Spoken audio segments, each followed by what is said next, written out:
आचार्य गुरुदेव श्री विपुल सागर जी महाराज की।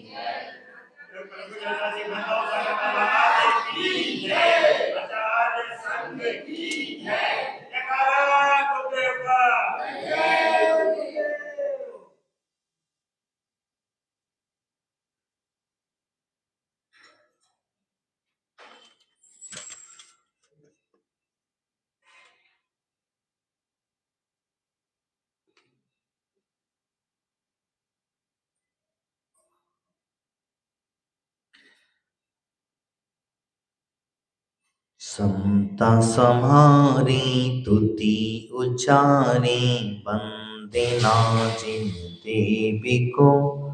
नीति करे सुतिरति घरे, प्रतीक मन तजे तन अब मेव को। जिनके नहावने न दंते धावने, लाए से अंबर रम। भूमाहि पिछली रैन में, कछु शयन एकासन कर। षट आवश्यक क्रिया। साधु की भी षट आवश्यक क्रियाएं होती हैं और श्रावक की भी षट आवश्यक होते हैं। साधु अपनी षट आवश्यक क्रियाओं को करता है तो वो साधु कहलाता है, और श्रावक अगर अपने षट आवश्यकों को करता है तो वो श्रावक कहलाता है। षट आवश्यकों में यहाँ पंडित दौलत राम जी ने समता, समता यानी सामायिक, सामायिक की परिभाषा आचार्य भगवंत कहते हैं कि अपने अर्थरोत्र परिणामों को त्याग। जो परिणामन चल रहे हैं इनका त्याग करना, इसी का नाम है सामायिक। अब आज वर्तमान की युग के अंदर में कई लोगों ने विचार कर लिया कि भाई चलो एक आसन से बैठ जाओ और एक जगह बैठ जाओ, चलते फिरते ना करो। ठीक है, हम बात को मानते हैं और इसमें कई प्रकार का वो नहीं है, ध्यान आदि का प्रकरण है, कायश्वर्य आदि का प्रकरण है, विसर्ग ध्यान जिसको कहा जाता है, इसका प्रकरण यहाँ पर आता है। लेकिन यहाँ कहा गया है तो वास्तविकता लेकर कहते समता भाव। अगर तुमने, मैंने कल परसों कहा था कि अगर हमने आंखें बंद कर ली और आंखें बंद करके अगर हमारे परिणाम अच्छे नहीं चल रहे हैं तो वो सामायिक नहीं कहलाएगी। अगर हमारे परिणाम जो है अर्थरोध रूपी चल रहे हैं, दुख रूपी चल रहे हैं, तो वो सामायिक के भाव नहीं है, वो सामायिक के भाव नहीं है। सामायिक के भाव में कहते हैं कि बिल्कुल सरल परिणाम होते हैं। और प्राय करके क्या करता है तो कहते हैं वह समता, यानी कि वहां पर कहते हैं भगवान की स्तुति आदि वंदना आदि करते हुए कहते हैं वो कि वो क्या करे, वह इस प्रकार से तो अर्थ रौद्र दोनों परिणामों का त्याग करता है और धर्म ध्यान की आराधना करता है। धर्म ध्यान में अपना मन लगाता है और धर्म ध्यान के माध्यम से ही वह अपनी उत्कृष्ट साधना को करता है, मन को एकाग्र करने की कोशिश करता है। क्योंकि ये मन है इंद्रियों का विषय, हम कल कहे थे, परसों के कहे इंद्रियों का विषय कहे थे कि इंद्रियां हैं और इंद्रियों की सामग्री मांगता है। तो यहाँ इंद्रियों को कंट्रोल करने की बात कही, जिससे मन है तो मन को कंट्रोल करोगे जब भी तुम्हारी सामायिक होगी, अन्यथा सामायिक नहीं होगी। क्या होगा, द्रव्य सामायिक तो तुम कर सकते हो, द्रव्य से पाठ पढ़ लिए, स्तुतियां कर ली आदि आदि, जो हमारे यहाँ चैत्य भक्ति पंचमाग्रु भक्ति आदि का प्रकरण कहा है वह तो कर सकते, लेकिन समता भाव यहाँ करते हैं। समता भाव के बाद में स्तुति करते हैं। क्या करते हैं, स्तुति के अंदर में क्या करना है, स्तुति तो चतुर्वंशित एक तीर्थंकर को लेकर के मत पकड़ कर बैठना, जैसे आप लोग पकड़ के बैठ जाते हो। यहां तो 24 के 24 तीर्थंकरों की स्तुति करना। पहले 24 तीर्थंकरों की स्तुति करना। क्यों कि 24 तीर्थंकरों की स्तुति करने के लिए क्यों कहा गया? क्योंकि 24 के 24 तीर्थंकर समान हैं, किसी में कोई कम ज्यादा नहीं है, वह किसी भी प्रकार से कम ज्यादा नहीं है। तो इसीलिए किसी एक व्यक्ति की विशेष स्तुति ठीक है, हम एक तीर्थंकर की स्तुति करते हैं, वो बात एक अलग हो जाती, लेकिन यहाँ तो चतुर्वर्षीय तीर्थंकरों की स्तुति करने का प्रावधान कहा गया है, इसीलिए इसका नाम पड़ा स्तुति। स्तुति के बाद में इंद्र भगवान की वंदना।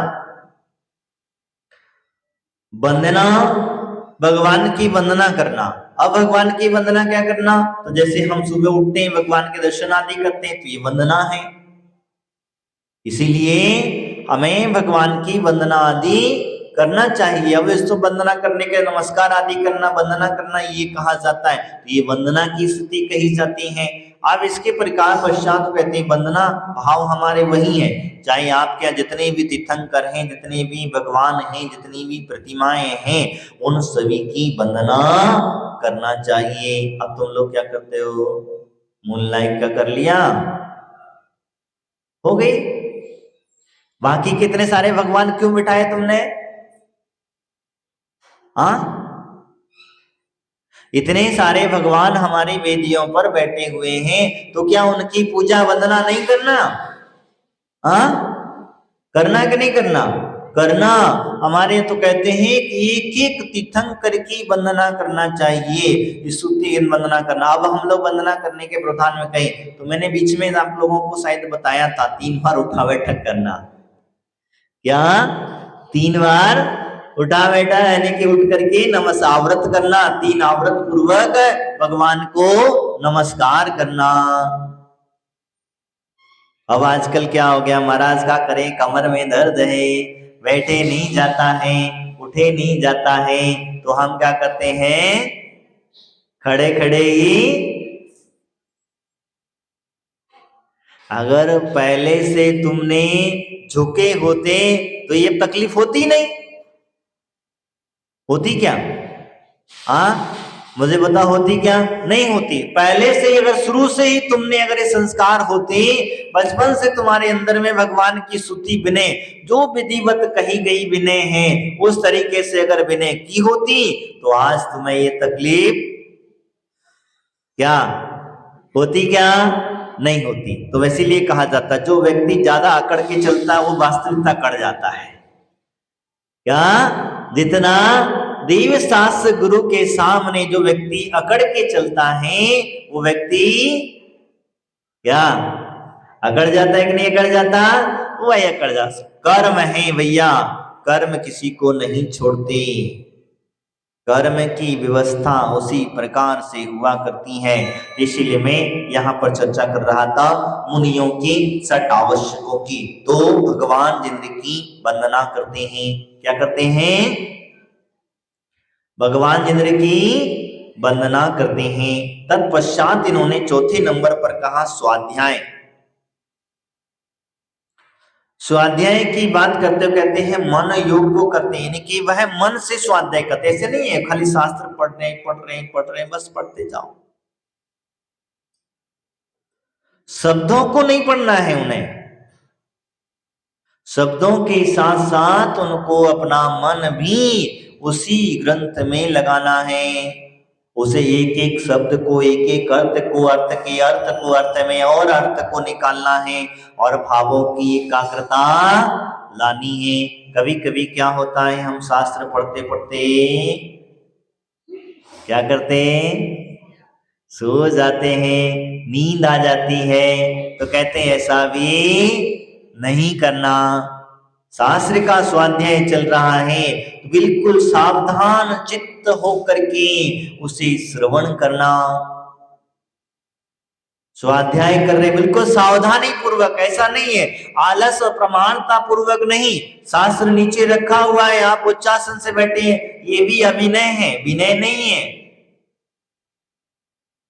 या फिर तुम उच्चासन बैठ करके उस तरीके से बैठे होकर पालते हैं, अब अभिनय पूर्वक बैठ करके भगवान के स्तुति आदि जो शास्त्र स्वाध्याय कर रहे हो तो वो भी अभिनय है। जैसे टांग फैला करके स्वाध्याय करना, पैरों पर स्वाध्याय शास्त्र ग्रंथ आदि रख करके स्वाध्याय करना, ये स्वाध्याय नहीं होता, ये अभिनय होता है, माँ जिनवाणी का अभिनय। और अभिनय करने से आपको ज्ञानावरणी कर्म का बंद होगा, तो बंद होगा तो फिर अगले भाव में क्या होगा? कैसे क्या करोगे? कम बुद्धि वाले मनुष्य बनोगे। क्या करोगे? कम बुद्धि वाले मनुष्य। कम बुद्धि जिसको प्रकाश है कहा था, तो मैंने इसीलिए कहा। तो यानी कि स्वाध्याय कितनी बार करते हैं हमारे मुनिराज? 4 बार करते हैं, ध्यान में रखना। 24 घंटे में मुनिराजों को 4 बार स्वाध्याय करने का प्रावधान है। 4 बार। ये मुनियों की तुम्हारी नहीं कर रहा हूं, तुम तो कितनी बार करोगे? 4 बार स्वाध्याय करते हैं। और 4 बार स्वाध्याय यानी कि 2 बार दिन में और 2 बार रात्रि में। समझ में आया?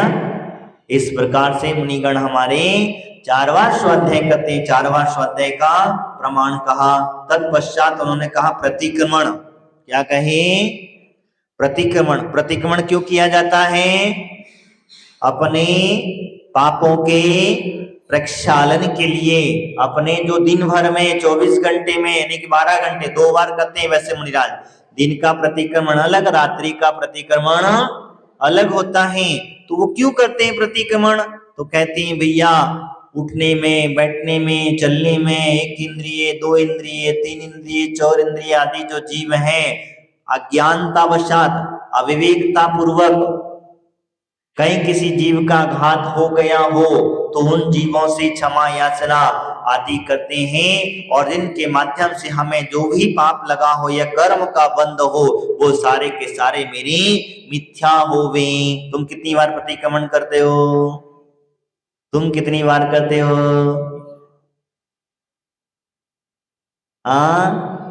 एक बार भी कर लिया तो भी चलते फिरते मन का प्रतिक्रमण का मतलब यानी भाव से होता है। ऐसा नहीं है हमारे सामने कई बार देखता मंदिरों के अंदर में हम लोग आते हैं, बस प्रतिक्रमण का पन्ना उठाया,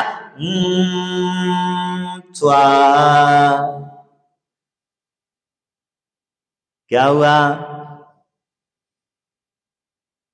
अंदर से जो भाव नहीं बनेंगे, अंदर से भाव पूर्वक नहीं पढ़ोगे, तब तक द्रव्य प्रतिक्रमण तो कर सकते हो, उच्चारण शब्दों की उच्चारण तो कर सकते हो, लेकिन अंतकरण से जो भाव होते कि हाँ मैंने 1 इंद्रिय की हिंसा की है, मैंने 2 इंद्रिय को मारा है, मैंने इतने इतने जीवों का घात किया है, तो किया है तो मेरे अंदर दुख होना चाहिए, पश्चाताप की अग्नि जलना चाहिए, तो प्रतिक्रमण है। अन्यथा क्या है? क्या है? खाली शब्दों को पढ़ लिया, पढ़ने मात्र से काम चलने वाला, क्योंकि हमारा जिन धर्म कहता है कि द्रव्य के साथ साथ भाव भी होना चाहिए, क्योंकि हमारा जिन धर्म भाव प्रधान धर्म है, भावों की प्रमुखता को जानता है, और भाव नहीं है द्रव्य है, द्रव्य से कितना भी कुछ करते रहो ना तो कर्म बंद होंगे ना कर्म की। समझ में आए ना? जब तक उसके साथ भाव नहीं लगेंगे तब तक ना वही का से कहा जाता है, जैसे आपका चोरी करने के भाव हुए तभी आपको चोरी का दोष लगेगा, और द्रव्य से आपने चोरी कर ली, भाव नहीं थे, मजबूरी में कर रहे, तो उसे चोरी का दोष लगेगा क्या? जैसे मान के चलो कोई मालिक ने कह दिया कि भैया फलाने जगह से चोरी कर लाओ, अब वो तो बेचारा मालिक का उसके भाव नहीं है, क्या उसके भाव नहीं है? उसके भाव नहीं, क्योंकि वो क्यों कर रहा है? तो भैया पेट के लिए कर रहा है, आजीविका के लिए कर रहा है, उसे कुछ पैसा मिलने वाला, धन जो भी मिलने वाला उसके माध्यम के लिए कर रहा है, तो उसके भाव क्या है? नहीं है। तो जब नहीं है तो दोष किसे लगेगा?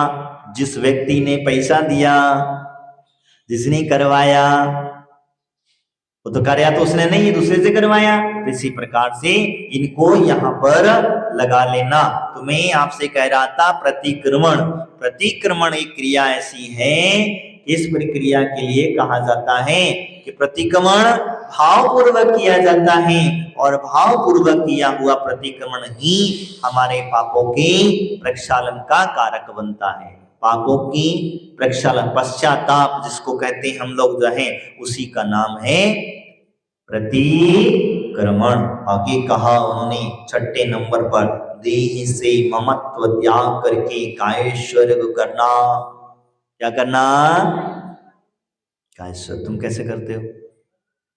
नमो रंता नमो सिद्धाण नमो हरियम नमो सा नमो ले सुसा नमो रंता नमो सिद्धाण नमो हरि। ये उंगलियां चलती हैं ऐसे खट खट खट खट। मैंने कहा यार ये क्या कर रहे हैं? काय सर्ग में गिनती नहीं होती। अब लोग कैसे करेंगे? शरीर से पूर्णता ममत्व हट जाता है, और ममत्व हटने के पश्चात में वो क्या करता है? अपने सांसों के द्वारा गिनता है। कैसे गिनता है? जैसे मैंने एक बार बीच में बताया था, नमो अरहंताणम कैसे बोलेंगे? नमो अरहंताणम, यानी सांस लेना और छोड़ना। इस तरीके से नमो सिद्धाणम, सांस लेना और छोड़ना। नमो आर्याणम, सांस लेना और ऐसे नहीं, क्या ऐसे नहीं है? कैसे है? नमो अरंताणम में सांस अंदर लेना, नमो सिद्धाणम में मैं वही तो कहूं, मैं कहा तो हाँ महाराज, हाँ में हाँ महाराज। नमो अरंताणम में सांस अंदर लेना, नमो सिद्धाणम में क्या करना? बाहर छोड़ना।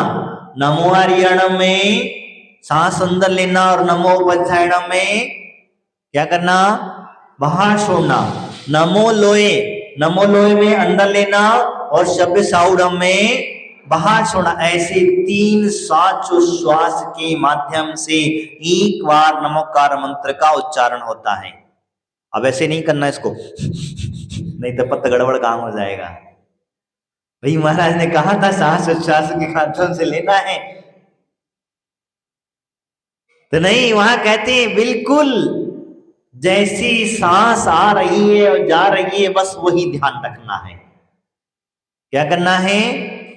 सांस अपने आप स्वाभाविक, ना सांस आपको खींचना है ना सांस छोड़ना है। समझ में आया क्या?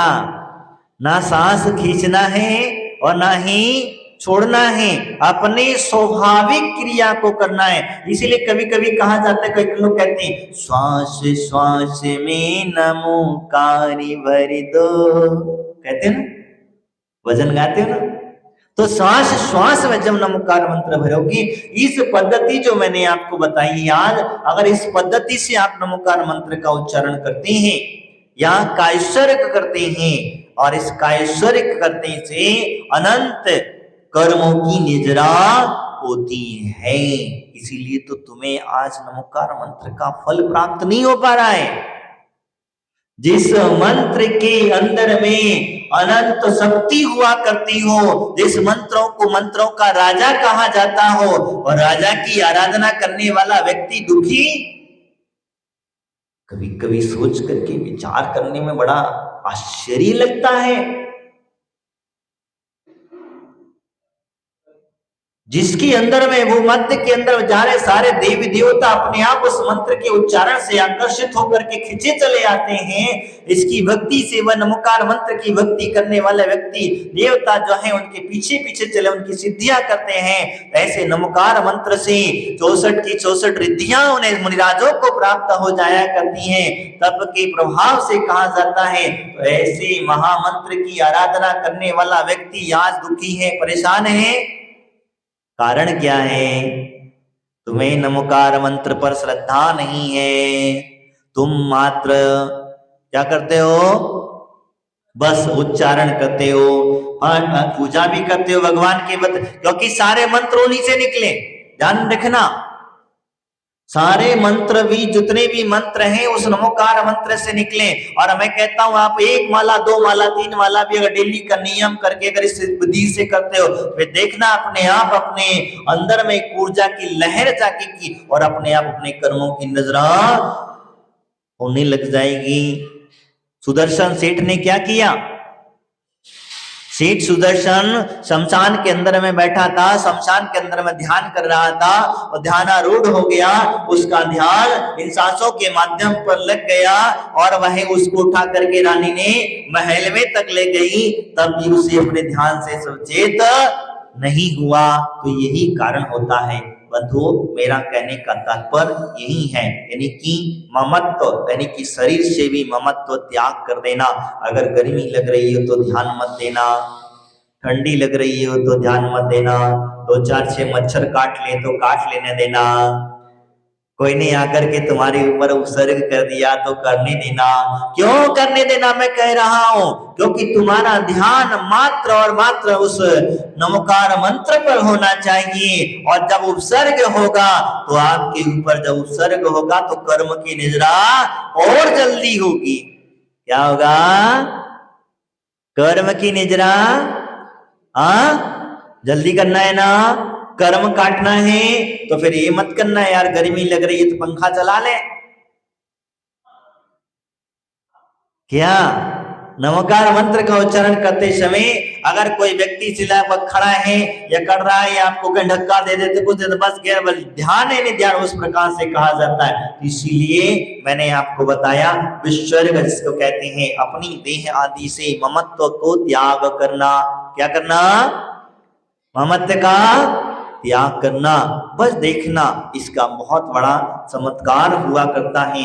इसीलिए मैंने आपको यहाँ पर कहा, ये तो बताए गए पंडितों के वंदना मैंने आदि जो कहा, ये पंडितों ने कवियों ने गाया इसके लिए कहा, लेकिन आचार्यों का इसका कुछ दूसरा प्रमाण है। देखो कितने व्यवस्था को समझना कि पंडित लोग और आचार्यों में कितना अंतर होता है। मैं कभी कभी इसीलिए कहता हूं कि मूल ग्रंथों का स्वाध्याय करो, मूल आचार्यों की ग्रंथों का स्वाध्याय करो। पंडित लोगों ने कहते हैं यहाँ पर उन्होंने अपने मन से उसको कर लिया। उन्होंने कहा समता, स्तुति, वंदना, स्वाध्याय, प्रतिक्रमण, कायेश्वरी 6 आवश्यक मुनियों के लिए कहे। समझ में आया? अब हम चलते हैं उन आचार्यों ने जिन्होंने आचार्य अंग लिखा। साधुओं के आचार्य की प्रवृत्ति के लिए कहा, तो साधुओं के लिए जब कहा जाता है 28 मूलगुणों के आचार्य आदि ग्रंथों के अंदर में मूलाचार्य आदि में कहा जाता है। तो यहाँ पर कुछ आचार्य प्रणीत जो ग्रंथ हैं उन ग्रंथों के अंदर में कुछ अलग तरीके से दिया है। 6 आवश्यक कर्तव्यों का कुछ अलग वर्णन कहा है। समता यानी सामायिक जिसको नाम कहा है उन्होंने सामायिक नाम दिया। क्या नाम दिया है? सामायिक। चतुर्वंशी स्तवन, स्तवन जिसको कहा जाता है, स्तुति जिसको कहा दिया। वंदना, वंदना चीज समझ में आई। प्रतिक्रमण और प्रत्याख्यान और कायसर्ग, ऐसा ये नाम दिए। कितने? 6। इसमें से क्या हट गया? क्या हट गया? क्या हट गया?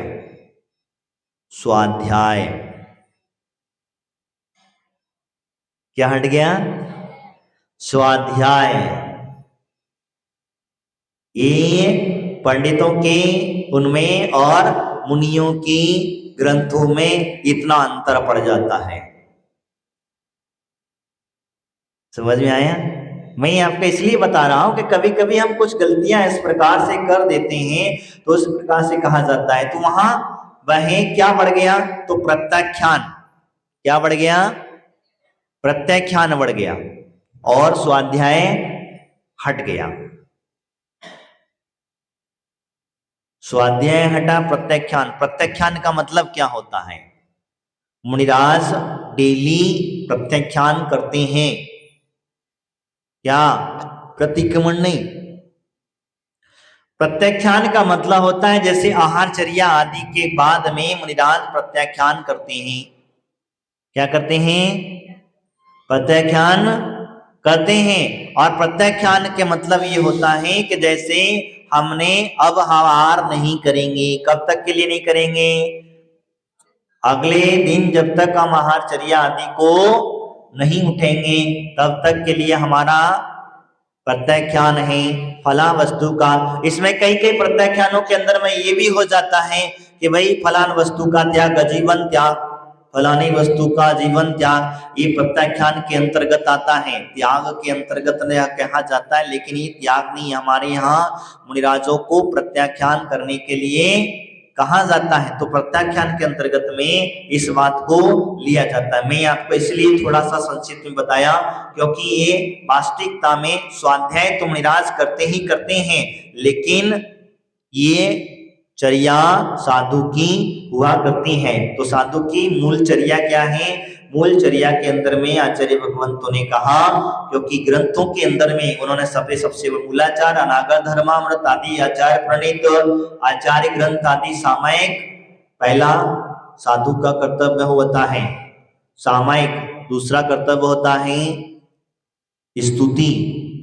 स्तुति में चतुर्विंशी तीर्थंकर आदि की स्तुति करना, एक तीर्थंकर की आदि की स्तुति पहले, लेकिन चतुर्विंशी स्तवन जरूर करना चाहिए। वंदना, वंदना में सभी तीर्थंकर आदियों की क्या करना?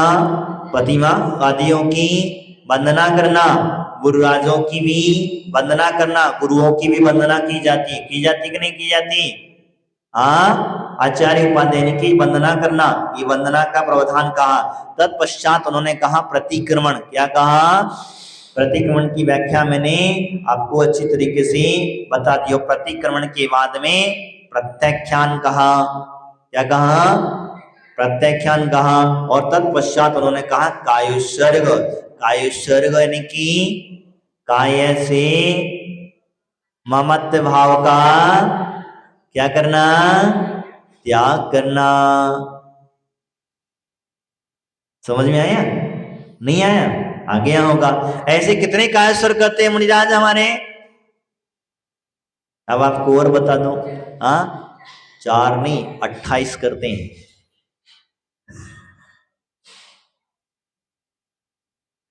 अलग अलग प्रकार से समझ है, क्योंकि मूल गुणों कितने हैं?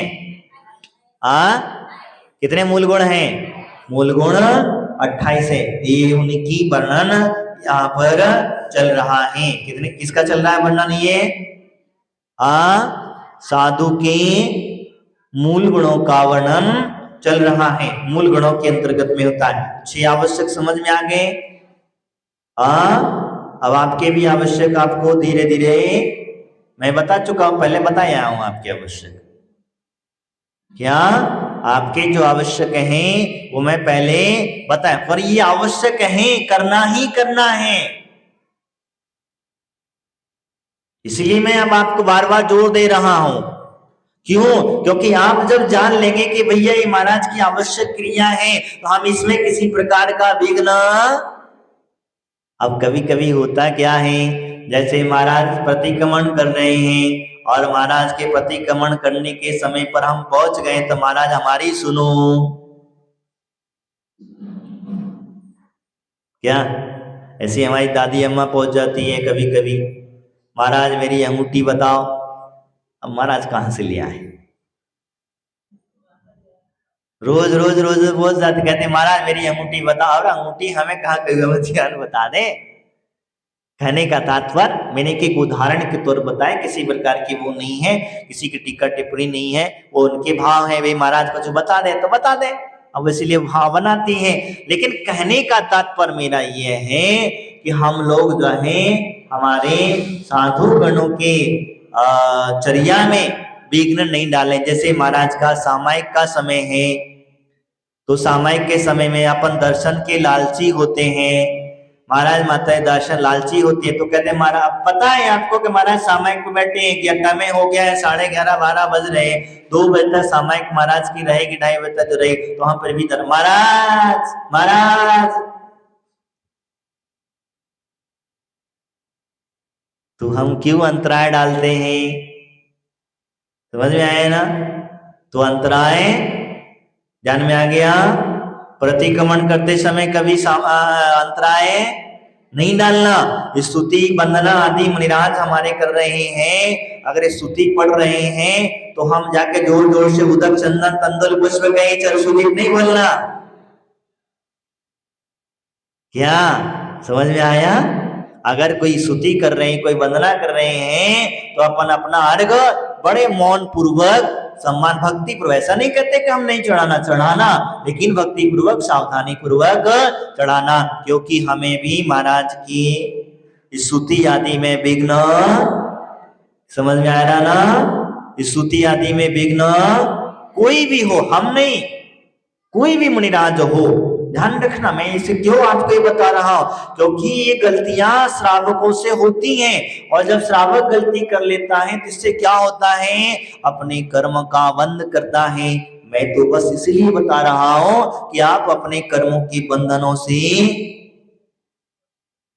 मुक्ति पाए और बंधन ना करें, क्योंकि ये कर्म बांधते समय तो पता नहीं चलता है, जब ये कर्म उदय में आता है तब पता चलता है। करिए फिर कहते हो न जाने मैंने कौन सा कर्म बांध लिया, इसका आज उदय चल रहा है, इस वजह से मुझे परेशानी हो गई, ऐसा हो गया वैसा। तो इसीलिए मैं कहता हूं कि आगे आपको पछताना ना पड़े, इस भाव से हम लोग यहाँ पर कह रहे हैं। तो मैंने कहा सामायिक करते समय मुनिराजों को कभी डिस्टर्ब नहीं करना। कोई अगर मुनिराज खुले में बैठ करके सामायिक कर रहा है तो आपको पता चल जाए कि महाराज सामायिक कर रहे हैं, माता जी सामायिक कर रही है, तो बिल्कुल आसपास किसी को भटकने, आवाज भी नहीं करने देना। नहीं तो हम लोग क्या करते हैं, महाराज बैठे खुले में, दरवाजा खुला है, आए महाराज नमोस्तु, अरे तेरी तो, मैंने कहा नहीं तो करते ज्यादा क्या है, हम अपने महाराज के गोदी में सिर पटक देते हैं। कई लोग देखे, आपकी नहीं बात कर रहा मैं, कई लोग ऐसा करते हैं, सिर में आए गोदी में सिर पटक दिया, पैर को छू लिए। अरे भैया बेचारे महाराज सामायिक क्यों, अगर तुम छीलोगे उनको डिस्टर्ब नहीं हो जाएगा? होगा कि नहीं होगा? होगा ना। इसी वजह से फिर आजकल मुनिराजों ने, विचारों ने दरवाजे की कुंडी लगा के करने लग गए। क्या करें?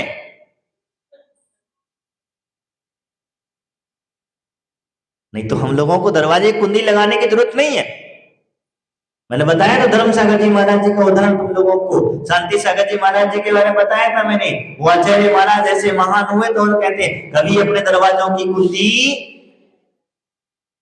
दरवाजे की कुंडी नहीं लगाते थे, वो दरवाजा उनका कभी लगता नहीं था। सामायिक हो, प्रतिक्रमण हो, स्वाध्याय हो, कुछ भी हो, रात्रि का विश्राम के समय में भी दरवाजा अपने हाथ से कभी नहीं लगाते थे। तो इसीलिए मेरे भाइयों बहनों, मैं कहना चाहता हूं कि अपनी विवेकता बहुत आवश्यक है। इसीलिए मैंने कहा सामायिक करते समय कभी डिस्टर्ब नहीं करना, दूर से भी नहीं करना, भक्ति करना, जिससे बिल्कुल मौन पूर्वक करना, जिससे कि महाराज को कोई तकलीफ ना हो, उनका ध्यान ना टूटे, उनके परिणाम किसी प्रकार से खराब ना हो। और अगर मुनिराज हमारे सामायिक कर रहे हैं और आपको कहीं लग रहा है कि उपसर्ग हो रहा है, जैसे एग्जाम्पल के तौर पर अगर मान के चलो गर्मी का समय है और महाराज धूप में बैठे हैं, तो दिख रहा है, लग रहा है कि महाराज के ऊपर धूप आ गई, आदि आदि हो गई है, तो उस समय पर छाया आदि कर देना, तो ये तो तुम्हारी वैया वृत्ति हो जाएगी। क्या समझ में आ रहा है ना? छाया आदि कर देना, ये तुम्हारी वैयवृत्ति हो जाएगी। इसीलिए कहा जाता है तो साधु की चर्या में हम लोग सहभागी बने। इसलिए इसके बाद स्तुति, इसके बाद भगवान की वंदना कर रहे हैं। अब भगवान की महाराज वंदना कर रहे हैं, इधर तुम लोग आए, महाराज के बीच में टांग अड़ा दी। क्या टांग अड़ाते हो? समझदार हो, टांग अड़ा दी तो ऐसा भी नहीं करना। पहले महाराज वंदना कर रहे हैं तो वंदना उन्हें करने देना। इस प्रकार से उन्हें आगे उनके प्रकार से कहा स्तुति वंदना। आगे क्या कहा मैं चल रहा था, स्तुति वंदना, और इसके बाद में प्रतिक्रमण हो गया। प्रत्यय ज्ञान की व्यवस्था आपकी समझ में आ चुकी होगी, क्योंकि मुनिराज हमारे जो होते हैं, आचार्य भगवंत जो होते हैं, मुनिराज जो भी होंगे, वो अपने आहार आदि का प्रत्याख्यान करते हैं और करना चाहिए, इस प्रकार से उन्होंने कहा है। तो प्रत्याख्यान की विधि यहाँ पर बताया, अंत में उन्होंने कहा कायोत्सर्ग, और कायोत्सर्ग की क्रिया मैंने आपको बता दी है। कपनी काय से कृंच मात्र भी क्या ममत्व नहीं रखना, और सांस श्वास पूर्वक नमोकार मंत्र का ध्यान करते हुए जप करना, और जप करके क्या होता है, उसी के अगर 9 बार इस प्रकार से अगर होगा तो 27 सांसोच्छ्वास लगेंगे। कितनी? 27 सांसोच्छ्वास के माध्यम से एक कायोत्सर्ग होगा। ऐसे हमारे आचार्यों ने एक कायोत्सर्ग की विधि बताई। अब आगे के जो विषय हैं वो हम इस विषय पर कल चर्चा करेंगे। साधु की जो मूल गुणों के साथ शेष गुण हैं, क्योंकि हमारी व्यवस्था